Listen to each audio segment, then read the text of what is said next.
Hello and welcome back to AutoCrit's YouTube channel. We are here with our grand prize winner from Team Plancer for our novel 90 writing competition. It is my great pleasure to introduce to you Savannah Thorne.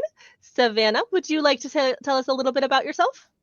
Yeah, I've been writing for a long time. At first poetry, publishing in little journals. And at one point, I actually had the opportunity to take over a literary journal. Ooh. So I did that, and it was a Chicago literary journal. They got to be featured at Around the Coyote, which used to be an art festival there. And the more I worked editing with people and the more I looked not just at poems, but short Mm-hmm. stories, the more I thought, I want to keep going into newer areas and started biting off a lot of food to chew with writing novels. And, uh, I don't know if I stick to one genre, but mostly historical Mm-hmm. fiction. But I think I started in horror, actually. Oh, wow. Yeah, and I have a contemporary thriller I'm working on, but yeah, 90% I'd say I write historical fiction. And I think I transitioned into that because it felt easy at the Mm-hmm. time. I thought, well, it's already happened. So there's the plot. True. No. No, it's not. People don't read it to be nonfiction. They read it because they want to hear your voice. So I really stretched out and been continuing to try and get my voice, get my feet under me. And Novel 90 really helped me do that. It That is was, so fantastic to hear. Oh my gosh. So yeah. I actually, I started my romance journey reading avid reader of historical romance, and one of the things Mm, that I was drawn to was always I wanted to feel like I was part of that different era. I wanted to hear about the details that we love in historical fiction. Like, tell me about the dresses. Tell me mhm. about what they're eating. I want to know what it's like when you're, if you're, I don't know, Jane Austen and you're riding around Pemberley. I want to know, like, what does this estate look like? And so I think that there's so much beauty in the detail Yeah. with historical fiction. And I think it's definitely hard to pull off. I have tried to write a few historicals and I get lost in those details because, Yeah, you can. You really can get lost. And that's why, AutoCrit having little notes on the mhm, side can be really helpful. Just today, actually, on AutoCrit, someone was asking what makes a good story. And I was like, well, I like the characters first because I want to be mhm, pulled along with the person, but lush background, lush, yeah. lush, lush. I want to see everything. And the more immersive, the better. I wanna fall into my book. That is kind of my Yes. I don't have the kind of free time to read as much as I would like. I would read, 20 hours a day if I could, but, Yeah. like, to yeah, just see me in the library. I'm gonna go find a comfy couch, and I'll be there all day. Oh, yeah.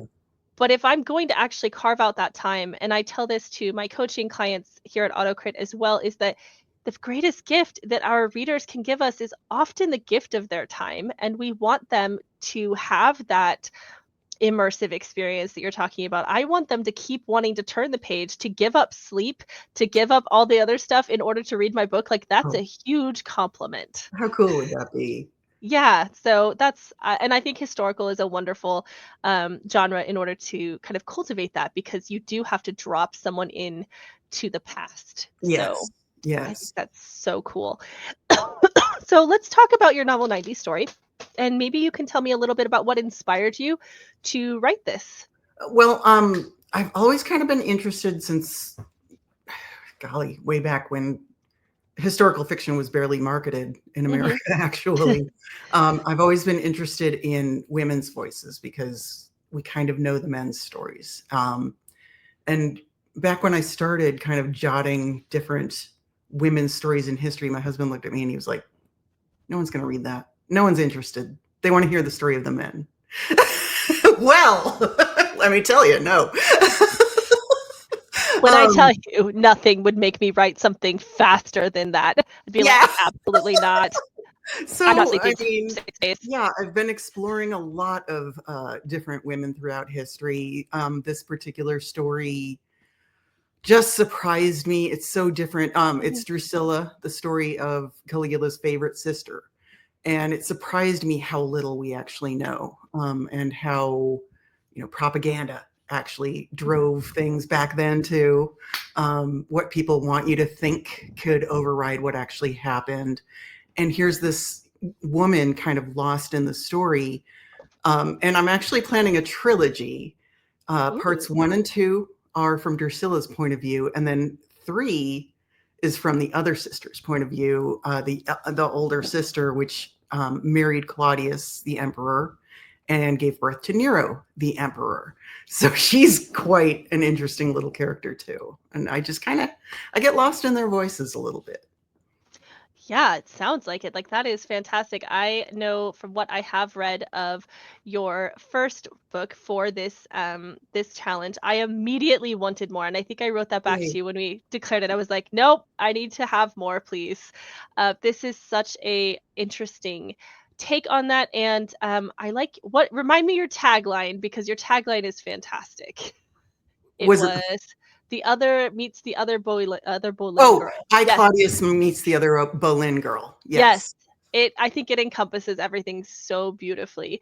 So I'm very excited for this trilogy. Please keep me posted on I this. will. I will definitely. Definitely. It's on submission right now. It's with my agent and out with only one publisher right now, but they're looking at it. I've actually had a rejection already, but it was super nice. It was from one of the big 3, Mhm. and the acquiring editor said she loved it, but she didn't deal with that period, so she actually passed it to another Oh, person wow. there, which was a huge compliment. Unfortunately, the Yeah. second person didn't acquire it either, but they both said they fell in love, which is such a recommendation. I just felt, even with a rejection, it was like, Ugh, what a vote of confidence. that is incredible, and I love that they took the time to say, "Listen, this story," I mean, that has gotta feel really validating as well that multiple people are like, "This story does you have something here." Well, and And winning here yeah. it was like, oh my gosh, what?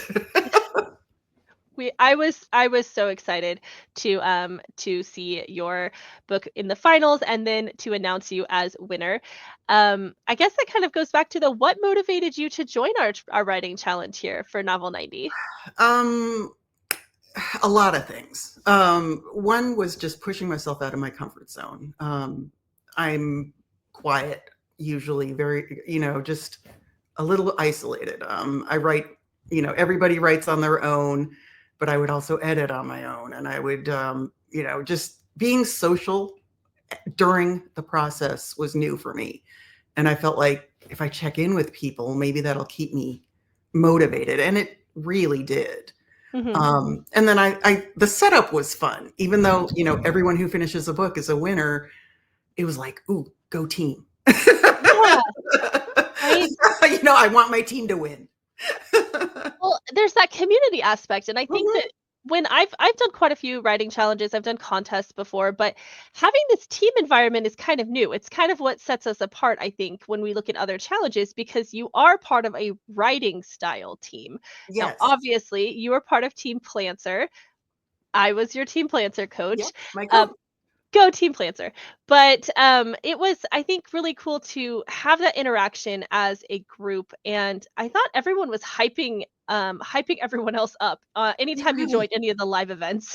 They were awesome. I mean, and you could say, I wrote 200 words today and feel lame. And people are like, that's 200 words that weren't there a minute ago. Exactly. It was so encouraging. And I think that's I'm really excited that we're doing it again. So we will be doing it starting in June. And I think having that, we call it the aha moment, but that moment where you're midway through a draft and it's been kind of a slog, but you're getting there and then you hit that magical flow point, if you know what I'm talking about, where I you're know like, what you mean. I'm not sleeping, I'm not eating, I'm not leaving my desk because I'm in my zone.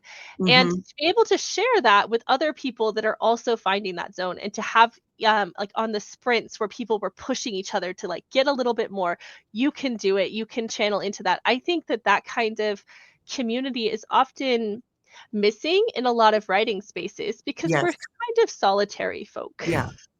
Yeah. And that's what I find so amazing about AutoCrit. I mean, the tools are fantastic. The reverse outlining is fantastic. I come back for the community. I really do. Just Yeah. everybody is amazing, and it's not a lonely process anymore. And what I love is that I can learn so much from so many different kinds of authors in our community.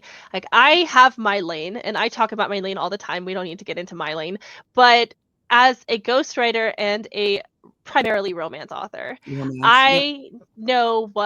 I know how to make what I do work, but I don't, for example, write horror. Mhm. I certainly don't know that I bet I could write historical. However, it would take me absolutely forever because I am going to be that person that's like spending 3 hours researching dresses just because it's fascinating to me and not because it's actually necessary for my book. And so I don't know when I would get my writing done because I'd be too busy learning about bustles. Well, here's what I did was I researched first and then Smart. put it aside. You're Yeah. done. It's all up here now and start writing. And that's why one of the things I kept thinking about, why am I a plantser? Why do I call myself a Mhm. plantser? And I figured it out, I think, in a distilled form. I plan the plot and I pants the characters. That's brilliant. So yeah, I like you said, that moment when you click in, that's seat of my pants. It really is. Mhm. When you just hear the character and they know what they want to do, and you better get out of the way and let them do it. It's really a fun moment. I like to think that some of my books are really just me writing up the incident report for Yes, like, for I what don't happened. know.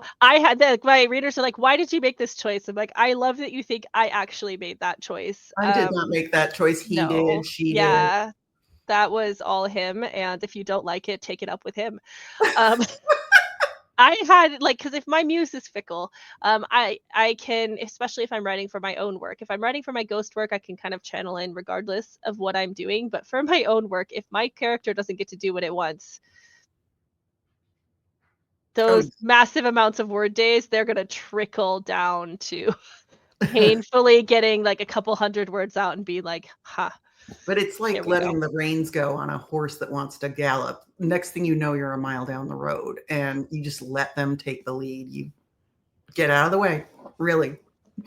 Maybe our team planters, slogan should be "Trust the process," Ooh. because it is sometimes a trust the process moment with my characters. Oh, yeah. Um, so we've talked a little bit about how community is, it is also one of my favorite parts of AutoCrit. It's something that you value as well.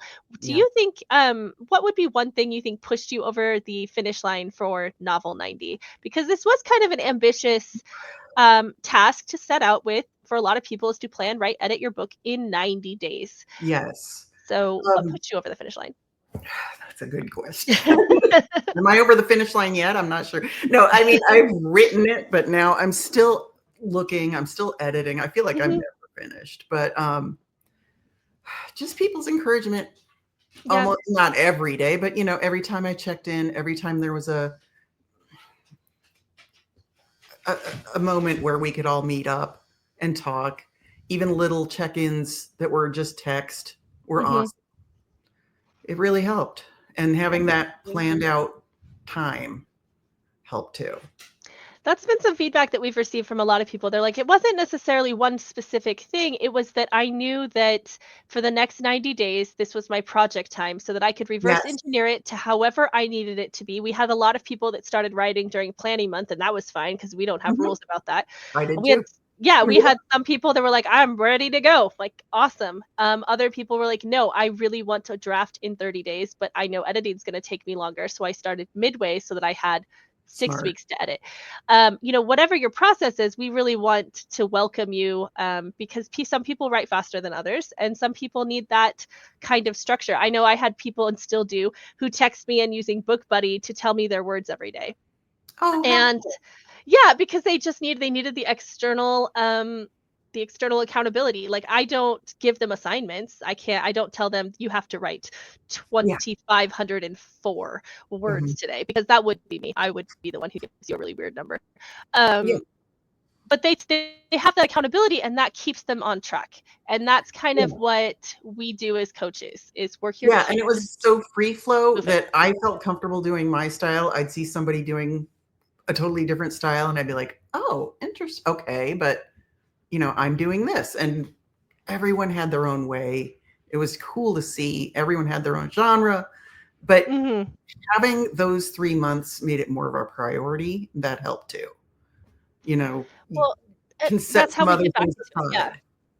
Is that becomes there's a hard deadline, and for so many of us, Yes. whether we love them or hate them, having a hard deadline helps us plan Helps. out what we need. Yeah. Even if I don't have a hard deadline, if I don't have a pre-order up or something like that, I still give myself one because otherwise I know this spicy brain is going to try to pull a novel out of my like brain in a week. Yeah. Um, and it's just not going to be as healthy as it could be for my brain. Well, and I What think can too, I I say? mean, there's different ends of the spectrum, and I could drag my feet forever. I'm the other way around. I could write and write and write and Mhm. edit and edit and edit. And having that schedule was like, okay, just shut up in here and do it. Right, and, I think making it kind of a loose challenge, like a loose contest, in that there were prizes, obviously, we do have prizes for the winners, but there was that, we really just want you to finish, and that Yeah, is the prize as well, yeah, is to it finish, is. but you also can win stuff. But let's talk about, because you did win, and Yes. you won our grand prize, and Yes. you are the reigning champion of Team Plancer. And tell me about that moment. Tell me about the moment when we announced you. Like, what Yeah, did I that mean mean, for you? I was thrilled to be shortlisted, and I kind of after that I was like, okay, cool. I was shortlisted and tuned in more or less to cheer everyone else on. Mhm. Had no thought at all. I mean, I wasn't even nervous. I was like, I can't wait to see who wins, whoever it is. Mhm. Oh, good for them. That's so cool. My name? And I'm like, did I, excuse me? What? So I was so, I can't even say excited. I was like flabbergasted. I just had to almost like re-listen to it. That was so cool. So cool. Oh, I was really thrilled. it was a great moment. I know that we were just all three of the judges reviewed all of the shortlist. So Wow. it was a collective effort of selecting those top three winners. And so I guess everyone can know that everyone made the short list that did make the short list. Those were from your coaches, and then in order to be the final, you were chosen from that short list by all three of the judges. Awesome. And so that is something you can carry with you, of saying, it was a very impressive book. And I know that with it being in submission right now, I can't wait to see it when it's on the shelf, because I firmly believe that this book will be on the shelf. And I can't wait to see who picks it up, because they're getting a great premise and an absolutely fantastic series that they can continue on. Yeah, So I'll thank you. remember, all you need is one to pick Yeah, it up. exactly. Exactly. That's all it takes. A lucky All it moment. takes. Yep. Well, there's some skill behind that, Savannah. So don't sell yourself short. It's not just luck. You are an excellent writer. Thank you. Oh, yes, you have that.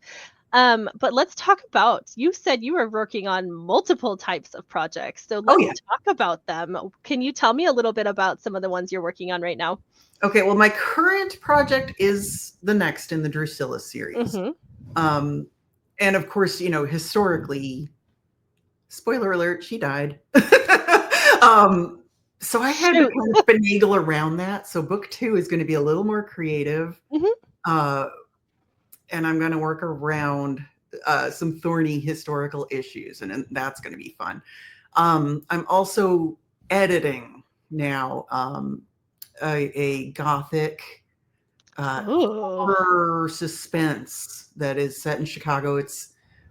I wouldn't say semi-autobiographical, but based on places that I've been. mm-hmm. Um, not exactly people I've known, but the character's more me Okay. than anything in history would have been. This is completely contemporary, um, and just a weird little psychological drama. Uh, Ooh. yeah, and right now that's about all I'm working on. I have other historicals kind of in the pipeline uh, that I'll get to when I have time.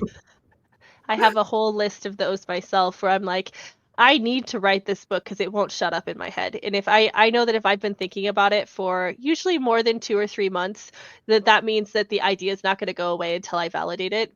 I either, build it out.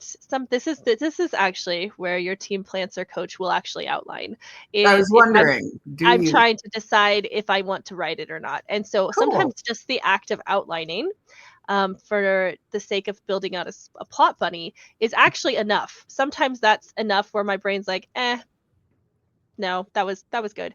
But or I'll use the story builder in AutoCrit to just kind of start filling out that world and be like, am I still intrigued by this?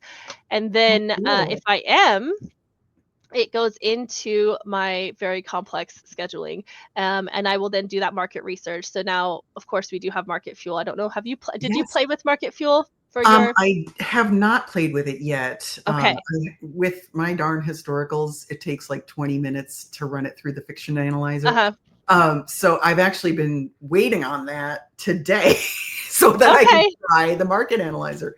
I have not tried it Amazing. yet.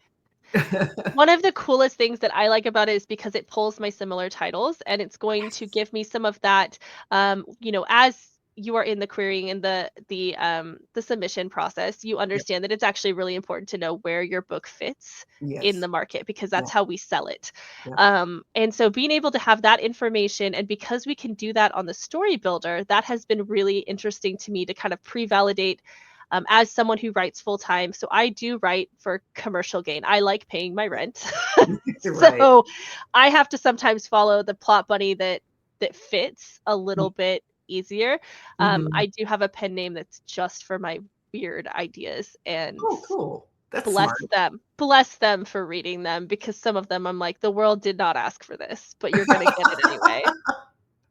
Neat. They're just like, is should that animal be a shifter? Like, we don't need to talk about the should. It is, and I hope you enjoy it. Yeah.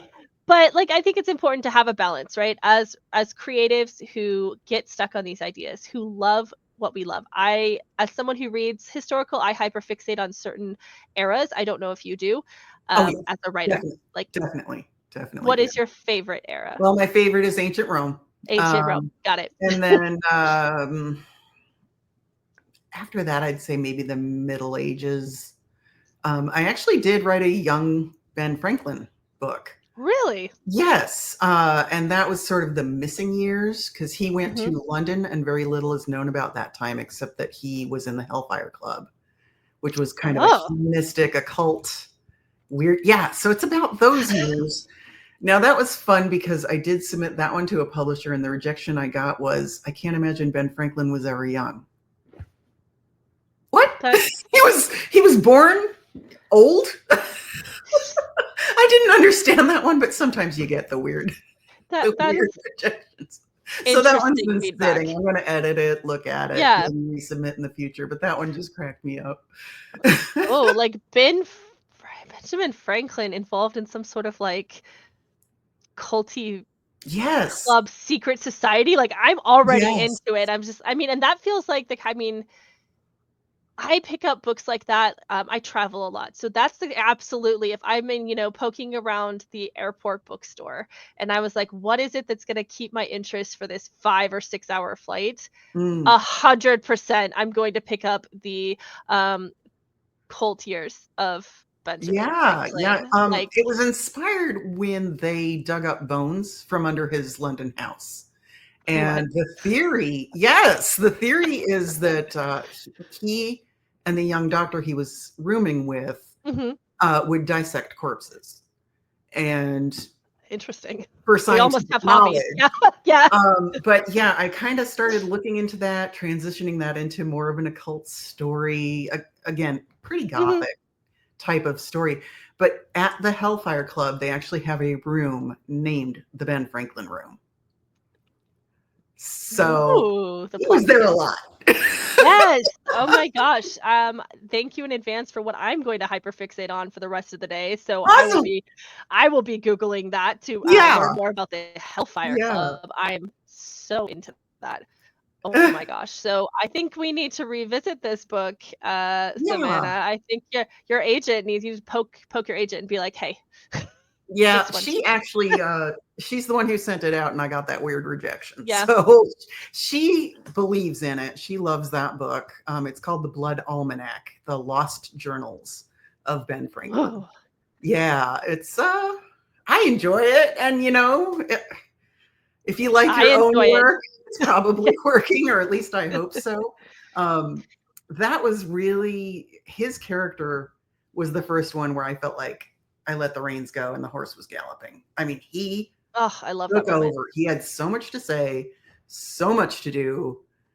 What a sexy guy. When he was young, I mean, he was a charmer. He was Oh, really interesting. He was inventing even then. He discovered the Gulf currents. He was the first to oh, realize that.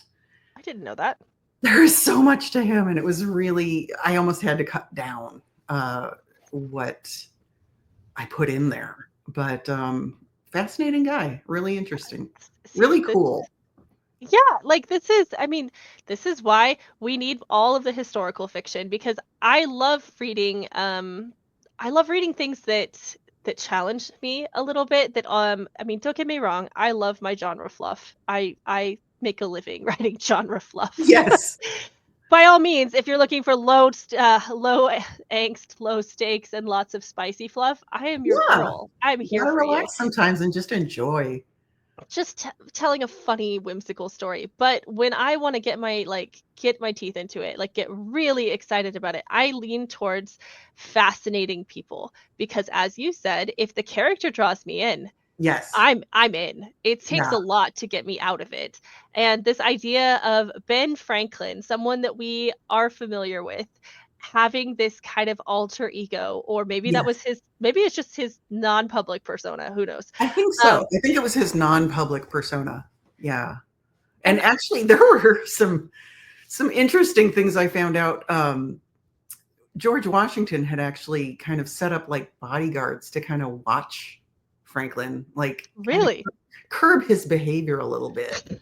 Yeah, I settle mean, settle down, Ben. there's a lot to him that we don't hear. And Well, I guess that's kind of my motivator, is turning that dirty soil of history and finding things we don't know and telling everybody, "Hey, look at this." Well, I think that's what we forget about sometimes when we're looking at historical fiction. Some people have the misconception that it's going to be dry like a textbook, because they're like, "Oh, history, I fell asleep in that class in high school. I'm not going to want it." But they forget that historical fiction, when they're based on actual people or actual events, are people, and people are complicated, and Yes. people are messy. And Yes. just because we hold a certain era with a golden light does not mean that those people weren't messy as all get out. They were drama. Maybe they didn't have the group chat like we do, but they did have a way of communicating and gossiping and Oh, sharing the absolutely. tea. Oh, Oh, look at the graffiti in Pompeii. yes. Yes. I was just thinking about that. There was I love it when historical fiction brings out a little bit of the mess, because it makes them more relatable. You're not just thinking about some duke behaving badly in a social function in London during, I don't know, the 1800s. You're like, okay, I've never met a duke, and I can't imagine that they probably do behave badly. But you get to see the person behind that. You get to see the person, what are their motivations, because they're likely very similar to our motivations for doing things. Exactly. Exactly. I mean, people kind of don't change. The same jokes No. have always been funny. Oh my gosh, there was um, a set of pens discovered in London that were from like 30 AD, I want to say. Oh, wow. And they had a script on them that said, "I went to London and all I got you was this stupid pen." It could be a t-shirt today. I mean, It is a t-shirt today. it is a t-shirt today. It's the same humor. And people have always liked to Oh, laugh. People have always, they do what they do. And the oh job my is to gosh. write a good story and then have that context to it. That's the difference. Exactly. I think just analyzing human behavior through time is something I would be so excited to just do as a job, because I think it's very fascinating. I had a conversation with someone recently. They were like, "I prefer historical because I don't like spicy things, and there weren't spicy things in historical." And I was like, well, the human population continues to grow. So, Hello. Oh my um gosh. There's some journal. I don't encourage. Yeah, if you're not into that, don't Google it. But there's some stuff, and very few things make me blush much anymore when it comes to writing it. But there was some turn of phrase that was used I in bet. the Victorian era as much earlier that I'm like, oh, okay, we said that in Yeah. print to Well, someone in and a letter. Chaucer is the one who invented "Kiss My Butt," Yeah, so there's like that. we don't need to glamorize everything. Again, people will be people, and I assure you to all of our watchers, they were spicy back then too. Mm. But yeah, it was a hilarious conversation because they're like, no, because everything's just kind of wholesome and historical. I'm Oh like, my gosh, no, and the same, like, idea of everything was black and white or yeah. sepia toned. No! It was so colorful, it was so beautiful. Oh, the fashion alone, like look Mm. at the ways that people expressed their personal expression, the kind of dandy looks and the different ways of things, that the feathers, the elaborate costumes, the fact that we're putting like lead on people's Yes. faces Oh my god. as skincare. Yeah, It's just a fascinating thing, and so bringing it to life is so much more than just history class. It's getting to know someone from the past and falling back into that and imagining yourself in that world. And when you yeah, can create a world like that, man, people are just going to keep coming for it because that's what we want. We want that's true escaping into the past. And yeah, yeah, I and, don't know. that's part of why, like I said, I do all the research first and put it aside, because then when you're writing, I mean, it's funny the amount of things you can't say in a historic. You can't say this was sweet as sugar if you're predating beet Sugar. sugar at least. Yeah. So you have to say honey or sapa, which was a Roman drink that was exceedingly sweet, sweet as honeyed wine. You really Mm. have to be careful about what you can and can't put down. You have to stay in that. This is where I In would that time struggle period. so hard. Yeah. Oh my gosh, because yeah, I have a very modern I can use a lot of $20 words when I want to, but I have a very modern cadence of speaking, and I think that that's another thing that one must if and now we're kind of going off on a tangent because I'm really fascinated by this, but that is something that people need to take into account is the cadence of how people speak. Yes. So what are some strategies that you use to match things like Ooh, that? that is a good question because I kind of try to straddle a line, and where that Mhm, line is, I can't tell you. And I have seen everything from, you know, books that came out in the 2020s that are super stiff, super formal, to books that one of the historicals I absolutely adore is about Anne Boleyn, and she tosses mhm. the F bomb left Yeah. and right and left and right, and it's written super modern.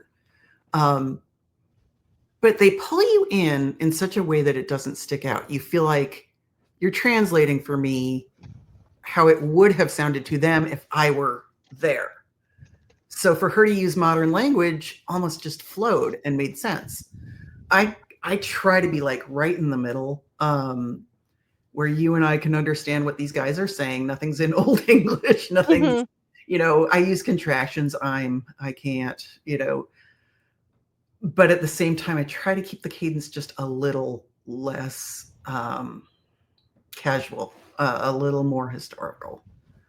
But where Yeah, that line is, you have to feel it out. I think that that's definitely a personal choice for each author. I was just thinking it. I recently reread The Song of Achilles Oh, by Madeline Miller. It's yes, God, love Matthew it's Miller. so beautifully done, Oh and my I goodness, think she finds that balance as well because there is a she certain does. modern cadence that it makes you keep reading because it's not a short book. You keep going with that Yeah, one, but it also still has a feel of authenticity to it, right? Like you're it like, does. okay, I've It fallen does. in a little bit, and it just draws you in, and that is just I found it on my shelf. I'm still the paperback reader for a lot of my books, and I was like, oh man, I don't think I've read this in like 5 years. Read it again, lost a bunch of sleep, even though I already know how everything goes, because Yes, it is again one that straddles that line and just immersive. You just yes, fall into it. yes. And I think that's it. So, I mean, you can use whatever language you need to communicate it if mhm. it's immersive, and she does that wonderfully. Yeah, so that has always been, I do love the Greek heroes. I do love the ancient Rome, as well as I did go through a very, extensive ancient Egypt phase where I was all about everything in ancient Egypt. Currently, I am reading a lot in, oh gosh, what is the actual name for this? It's not It's what comes after Regency. Oh gosh, what is it? The era after Regency. Does it have Victorian? There we go. Victorian? I've been Okay. reading Victorian, and I've been into things like how they used poisons and Wow, how they yes. used how the apothecary culture and healing. I get really fascinated by medical advances in different times and what we used for medicine, and I got into this because of Outlander, and I was like, "How did Okay. people research Were this?" And then all of a sudden I got to this. were they using mummy powder at that point? Do you know? I don't know. Okay. Where they would Yeah. they would actually grind up mummies and use that Oh! as medicine. Yes, I did read I think something about Yeah. that was set in Paris or something, and I was like, "I think I read that wrong." Turns out no. Yeah. Oh, what is the name of this, book? Oh my gosh, it was set in New Orleans. Oh, I'll find it. But there was a book that had, an apothecary owner that was the center of it, and it was set in New Orleans, at the turn of the century, and it was really, really fascinating Ooh, to you'll see have how to healing goes. let me know Yeah. their name if you find it. That's Yeah, cool. it's in my shelf downstairs, so I will text it to you and be I would like, love that. Thank because you. it Yeah. was New Orleans is I got to go for the first time this year, to Writers Oh, MBA, and yeah, it's oh my gosh, beautiful. I could spend a long time studying the history of that city. Oh my goodness. Yeah, I haven't been since way before Katrina, but it was amazing. An amazing place. Yes, it's one of the few places I've been to in the United States that feels like Europe, in the French Yes. Quarter and things like that. Yeah, very much so. Yeah. All right, so as we kind of circle back here, where can we follow your work, Savannah? Where, if people are like, I need to know when all of these books are going to be available to purchase because I want them, that would be me. Where can we follow you? Because I know I'm I have a interested. website at savannahthorne.com, spelled exactly like my name. Mhm. And really, that's it right now. I'm not big on social media. I need to Okay. learn. Um, I'm on Facebook, but everything there is memes or junk. Mhm. So I would suggest going to savannahthorne.com. And Wonderful. if you email me there, I'll always, I'll get it and I'll email back. Amazing. And Well, updates will be posted. I'm so excited for everything you have coming. I am aggressively suggesting to the universe that someone pick up your Ben Franklin book as well because Thank you. that sounds incredible. But yes, so thank you. Oh, one more question. Oh my gosh, I can't believe I forgot. What are you working on for Novel 90 Summer? Can you tell us, or is it a secret? So No, I can tell you Drusilla too? it's the second in the Okay. Drusilla series. It's called Goddess of Rome. And it's everything. Book one is everything from their father's death to Caligula's ascension to the throne. And Hmm. boom, cuts off right there, hopefully making people want to read more. So book two starts there. They come back to Rome from Capri to an empty palace and have to start all from scratch, making the empire uh, their own. Hmm. Um, but her brother's increasing megalomania, at the very least, insanity, possibly, uh, is making things very difficult for her. And it's how she works around these within the power structure, how she can claim a little power for herself here and here. And when people that she thought she trusted don't help her, where does she go then? So it's going to be an interesting new level in that Oh yeah. series. Oh my gosh, I'm so excited for these updates during the challenge. I might be pestering you to ask you questions about your book, in the most coachly way possible. I'm Awesome. like, because I just yeah, I've said it a billion times during this, but I am absolutely thrilled for this, and I can't wait to see the success that I Thank you. know will bring it will bring to you. So with that, I think if there are any tips that you want to give anyone who's maybe on the fence about joining Novel 90 for this summer, anything you want to share? Jump in, both feet, jump in. I can't tell you how much confidence this gave me. It really was what I needed to push me along.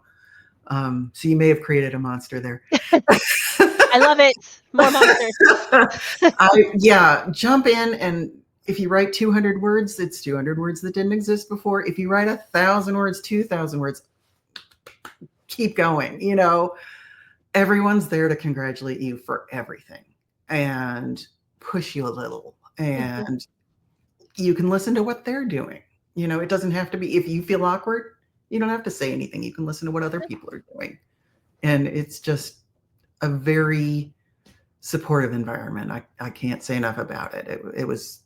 It pushed me along. And made me make myself and my writing a priority, which it was not. You know, it's hard. When I talk to people, they're like, I want to write a book. And I talk to a lot of people that tell me, I want to write a book, but I don't think I can. I want that message to go out that you absolutely can. There Absolutely. is, Yeah. you know, writing a book is a process. For some people, it's a short process. For a lot of people, I would say the majority of people, especially for your first book, Oh, yeah. it's a lengthy process because Yes. you're still learning the craft of writing a novel, which is different than writing anything else. And so Really, giving yourself permission to learn, permission to sink into the process, permission to allow yourself the vulnerability to accept support from people, because we don't do negative reinforcement here at AutoCrit. I'm no, here not at to all. no, if Not someone at says all. I have I don't think I've seen a negative word come across AutoCrit, you know, it at all. yeah. It's super constructive. I don't, my goal is not to, I'm not, as a writing instructor, my goal is not to break you down and then make you build yourself up. That is a style, but that's definitely not my style. Yeah. If you ask me for critique on something like that, I might, Constructive criticism. Exactly. yeah, Yeah. I might say, listen, your inciting incident, it fell a little flat. So I would encourage you to revisit that, look at your beats, and see if maybe we can make that a little more impactful, because this is the big moment. You want this to carry through the story. So, Yeah. and you know, that I think is going, my goal is to make you a better writer. My Yes. goal as a coach is not to tell you to write like me, Yeah. because The system as well, yeah. because I mean, here I am saying like never a negative word. I mean so much from other people, other Mhm. writers. The system, on the other hand, has no problem saying your middle sags. And it was right. It told me that, and it was absolutely, I knew the middle sagged. So, you know, you get constructive help. And I think it's fantastic. It's just very helpful. We should start a thread in community that's like people whom the analyzer has made us frowny face today, because mine definitely told me, they're like, this character, it needs revamping the other day. And I was like, what do you mean? And then I read back and I was like, oh yeah, Yeah. no. 87 books in and I'm still like, whoopsie, I let that one go too feral. Need to Oh bring my him goodness. back in. What happened there? That's proof you can't always trust your characters to lead the story, but you should try, because sometimes it's the sweet spot. Well, and that's why, I mean, when I first joined the team, I thought, I'm kind of a planner. I'm not so much of a pantser. I'm more of a planner. And I thought about going, and then I was like, you know, yeah, the way the characters just take over, talk, and run away. That's the pantser part. And you do trust Yeah. the process there. Within reason, yeah. Within But reason. remember that you are in control, friends. If your characters, you get through the first draft, you're like, what was that? Give yourself a couple days before we reread that, and then go in and that's when you can bring that critical pin to it. You can say, I see what you're doing there, but we're gonna do it slightly differently because that is actually insane. So, for good effort, we're gonna keep going. That's how I edit my own work, which is why someone said, do you ever want to live stream you writing a book? And I was like, no Ooh, one needs that. No one needs me muttering to myself at 3 a.m. while like I think we drinking do. I think we are you do. I sure? think we I'm need like that. mainlining coffee and going because I talk to myself while I am writing and I Well, dictate, how and cool is then that? I it's like like a that. whole situation over here. I look like some sort of somewhat chaotic feral raccoon, but the book gets done.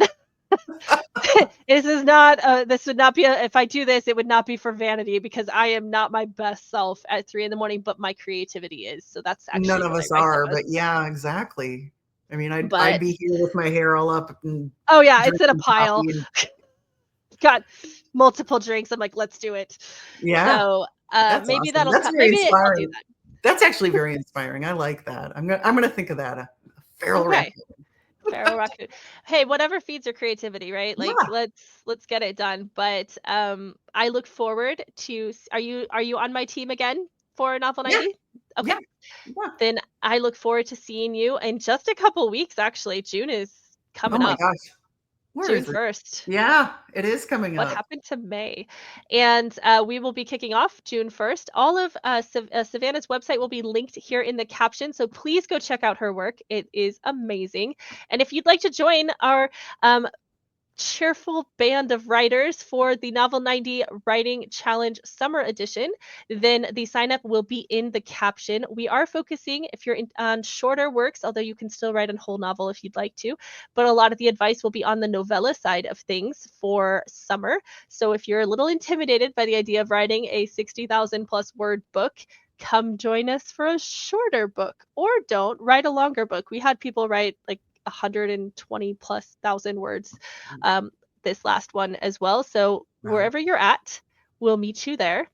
And this is our first of 2 Novel 90s this year. So we are actually going to do the fall one again for our second annual one, and that will be novel focused. So I'm excited. We're going to be getting so many words. And as I like to tell people, what would it do for your writing career if you had a novel and a novel, a novella and a novel done this year? I bet it would Absolutely. be pretty great. Yes. Yeah. All right. Gets you Well, working. it does. You got to get those words out. So thank you so much for joining me for this conversation, Savannah. It has been a pleasure. Thank you so much. I really appreciate it. All right. Well, once again, this was Savannah Thorne, our grand prize winner for Team Plancer of the first annual Novel 90 Writing Challenge. Congratulations. Thank you. And we'll see you in community. Yes, for sure. Bye.